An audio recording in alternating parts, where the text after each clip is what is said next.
Want to know why some personal brands instantly connect with others while others fall flat? What if I told you that the most powerful way to influence others has nothing to do with data? Here's the truth. Your expertise isn't enough. The most magnetic personal brands aren't built on credentials. In reality, they're actually built on stories. Today I'm reviewing how storytelling can transform your personal brand from forgettable to unforgettable with genuine influence. What's up to all my verified phenoms out there? I hope your week is going well thus far.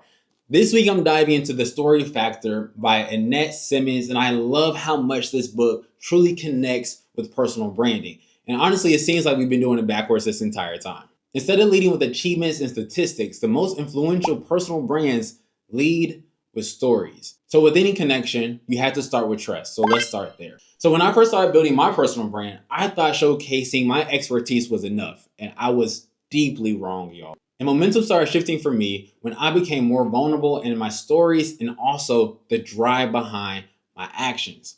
For example, whenever I'm talking to my students about digital marketing, I always tell them that I was overworked, I was having anxiety, I was burnt out going in and out of work, working long hours, and I wanted to figure out a way to make money online, virtually, remotely, anywhere in the world. And I started doing research. And that's how I came across digital marketing, opened up my own Shopify store, taught myself how to run ads, and it just continued to progress from there.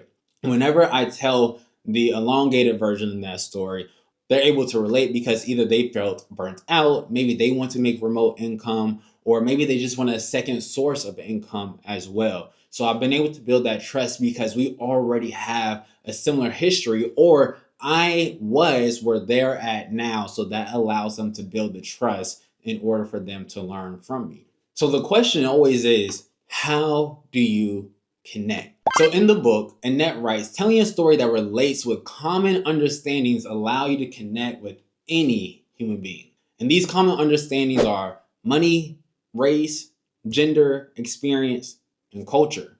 So with this, I'm going to touch on experience for a moment. If I'm speaking to a group of 90s babies, I'm going to take it all the way back to when we were having our good old time in the summer, and I'm going to bring up some story how we were just playing basketball, playing tag, or I don't know, something, and we were outside all summer long, and we had a drink from the faucet outside, the water hose. We were running in and out the house. Our parents were yelling at us, talking about some either you're going to stay outside or you're going to stay inside, but you're not going to go back and forth.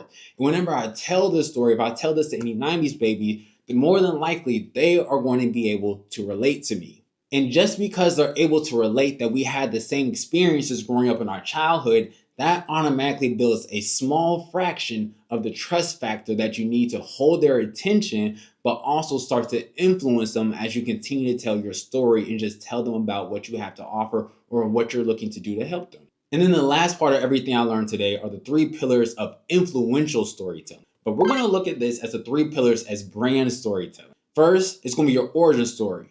Why do you do what you do? Next is your transformation story. What have you learned? And lastly, your vision story. Where are you going to lead others? So I'm going to run through these 3 pillars with you fairly quickly, using myself as an example. So after spending 3 years in college jam-packed to graduate early, I believe I had the faith that I had the skills, experience, and resume to get any type of internship that I wanted. However, I was wrong because I soon got rejection email after rejection email after rejection email, and I was baffled to say the least.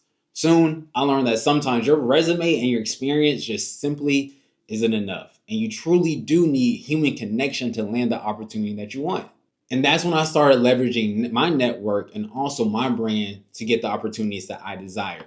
And from there, it results in me becoming an ESPN Plus producer and also a director for a minor league baseball team. And as I continue to leverage my brand and my networking skills, I aspire to teach others to do the same thing so they can land their dream opportunities. We have our origin story, the transformation, and then the vision. With your personal brand, there are 2 steps that you can take today to transform your storytelling. The first one is a story audit, which is simply reviewing how many pieces of your content that you're sharing are genuine stories versus just information. And next, you have your connection map, which is simply identifying the universal connectors that align with your brand message. Think back to what we were just talking about, your experiences, race, culture, all of that, right? What are the universal connectors that you have that you can relate back to your brand message? And if you're thinking, I don't know how to do that, it's fine. Don't worry, I got you as always. Go ahead and comment below Blueprint, and I'm going to send you the link to download my free brand story blueprint worksheet. But that's all I got for y'all today. Until then, in the next video, always remember to eat, execute, achieve, and then teach. I'll see y'all later.